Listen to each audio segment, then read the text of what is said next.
Hello, welcome to Breakfast All Day. I'm Matt, here with Christy and Alonso. We are here today to talk about Here Today. And since Christy loved it so much and has been raving about it all week, she's going to describe it. I am not exaggerating, and this is not hyperbole when I say this is one of the absolute worst movies I have ever seen in my life. It is so incompetent.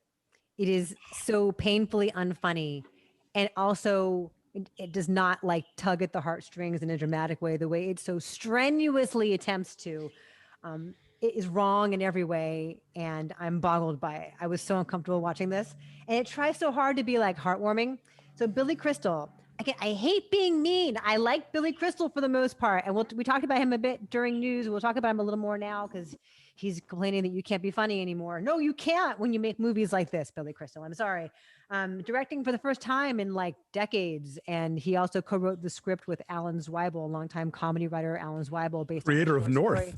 Yeah, who was he's a long time, was he an SNL writer? He was an SNL guy. He actually wrote a book about Gilda Radner because they were really close friends. And yeah, and this is based on a short story that he had written, and Billy Crystal also stars as a veteran comedy writer named Charlie Burns, and we know his name is Charlie Burns because in flashbacks, these cloying, sentimental flashbacks, his wife, his deceased wife, looks in the camera and says, "Charlie Burns, you're so funny. Charlie Burns, I love you." And he's just Charlie Burns over and over again. "Charlie Burns, I'm going to buy you a pond." Anyway, it's really bad.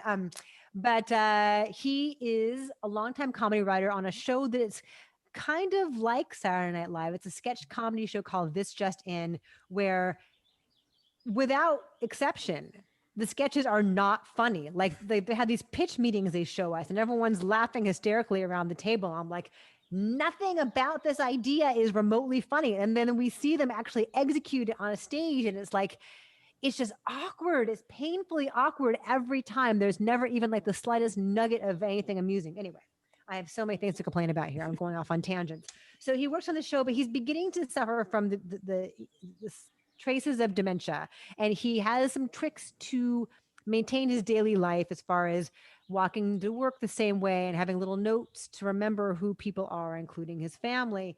And he has this lunch that he has to go to with Tiffany Haddish, who is a singer. Her ex-boyfriend won lunch with him in a raffle, but when they broke up, she took the lunch. And they embark upon this unlikely friendship, which maybe is emotionally more, although she is much younger. Once his condition clearly gets worse, she drops everything, including a tour where her band was about to take off. She drops it all inexplicably to help this person that she just met, with whom she doesn't really have all that much chemistry, for being honest. This is a misfire in every way. There's so much more I want to say. There's a fake movie in the middle of it. There's a Q&A for a fake movie in the middle of it, starring Sharon Stone and Kevin Kline and directed by Barry Levinson. And they all show up as themselves. And the clip they show from the movie, like, it's so bizarre, you guys. It's almost like they meant to make everything bad on purpose. I have thoughts, but Matt is itching to get in on this one. Please. I mean, I didn't hate this movie. I'm not going to take a bullet for it, but it was, a mild amusement at the time. I think that I thought that Crystal and Haddish had decent chemistry, and I would like to see them do other stuff together. And I thought where he was trying to go with some of the emotional with it, like that sort of worked for me. The biggest problem, or one of the big problems with this movie, is that it feels like it's shot for TV. Mm-hmm.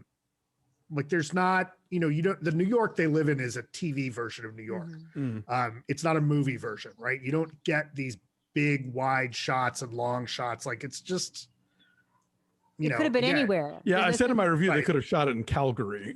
Right. His asides are kind of fun. I think one of the challenges here is that Haddish is kind of forced to stay on script here. So she doesn't get to go way out there like she can a lot of times do.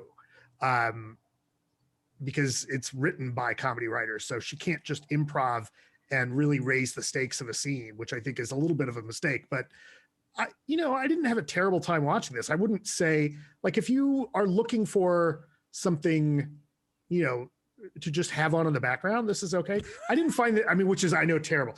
I didn't find this offensively bad. I didn't find this like, oh, this is the worst thing I've ever seen. Oh no, it's pretty terrible. I think there's a couple of things going on here. One is that, with the exception of, like, I think, like, the only one I can think of at the top of my head is Obvious Child, and maybe there are other examples, but almost entirely to a fault, whenever you have a movie that is about the mechanics of comedy, whether it's about stand-ups, whether it's about people writing for talk shows, whether it's about people doing Saturday Night Live-esque shows, they're never funny. Like, the stuff that the comedians in the film are creating as comedy are never funny, and yet more often than not, the audiences within the film are like, oh, hilarious. So why is that? It's I so don't weird. know. I don't understand that, but that's a thing that is happening here.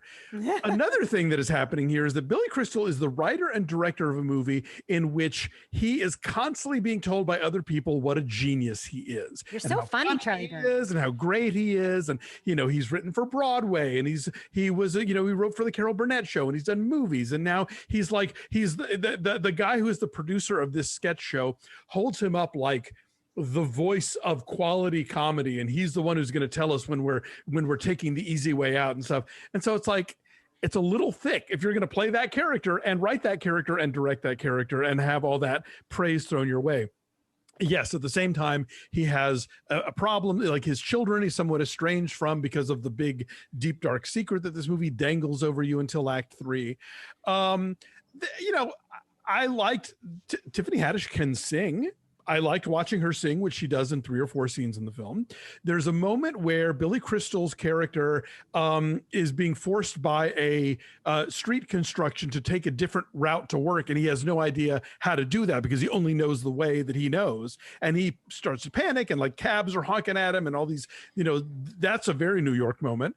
And I thought that moment effectively kind of translated the terror of what he's going through as somebody who's kind of slowly losing his faculties. But yeah, for the most part, this is just like smarmy and artificial. And not even just that the stuff for the sketch show isn't funny ever, but like when he and Tiffany Haddish walk through Madame Tussauds and are like goofing on stuff, also not funny. And like the two of them, I would think the two of them could have just made something up in the moment that would have been like a million times better than what was. I don't know if they were just doing what was written or if their improv was just bad that day, but a very unfunny scene. And yeah, the idea that her character is going to completely toss aside her burgeoning music career to take care of this guy. It doesn't, there's a way to make me buy that in a movie, but this movie doesn't work those steps. Well, what it is that she's a manic pixie dream girl. She's one of 2 manic pixie dream girls in this movie, and they're both there to save him and fix him and aggrandize him further. Right? The wife, which we see in flashbacks, looking into the camera as if it were his POV, like she's just totally adoring and adorable and like spontaneous and whimsical. And Tiffany Haddish playing manic pixie dream girl is not her strong suit. She's dangerous. She's edgy. She pushes it, and she forces you to like push it too. And that's not what she's allowed to do here. She's like adorable and in the process becomes like the black character who is just magical. There to help the white character. She's super magical. It's true. Yeah. You know how some movies we talk about are unintentionally funny? I think this is unintentional drama, but I think if you go in for the drama of what he's going through, that part of the movie sort of works. And I think that's the thing that I disagree, because I think they definitely are shooting for that. Like the whole third part of the film is so like time to start crying. You're going to really be moved now. This is where the sentiment kicks in. But it's so like, again, you said the cinematography is on a TV level. It's like that kind of fake TV sitcom sentimentality where the studio audience goes, oh, and everybody hugs at the end, and we all learn a lesson about a special life. Episode of Here Today. Yeah. So I didn't load this movie with the white hot fire of Christy Lemire, but I hated it. There's a scene toward the end where he's like screaming and crying in the doctor's office, and it's so shrill and so inauthentic and so over dramatic, overly played. For your consideration. Everything is false. Like, every instinct here is wrong. Anyway, I'm saying 1. 2.5. 5.5. Wow, that's very generous of you, Matt. Really janked the score up. I'm saying, yeah, 3 is our average. Yeah. I'm boggled. I'm really boggled here. Like I would rather watch Billy Crystal and Tiffany Haddish actually have lunch. Oh, for sure. Than watch the lunch that they have here. Because the whole thing where she has a seafood reaction, which is like, it's so flat, it never lands, it's so over the top. Anyway. Yeah, but that apparently that happened to Zweibel. And that's what the story is based on. I'm sure that was much funnier than the way it's played in the movie. One would hope. So yeah, this is showing in theaters. Don't go see it in theaters. Like, if you're starting to go to theaters now, great, but not for this. Anyway, thanks for watching. Like this video, subscribe to our YouTube channel. Follow us at BeFastAllDay on Twitter, Instagram, and Facebook, and go visit our Patreon page where we're right now talking about The Handmaid's Tale on Hulu. We're looking forward to Loki coming up on Disney Plus, and a lot of other fun stuff that is exclusive to our Patreon subscribers. So please become one. See you guys next time. Bye.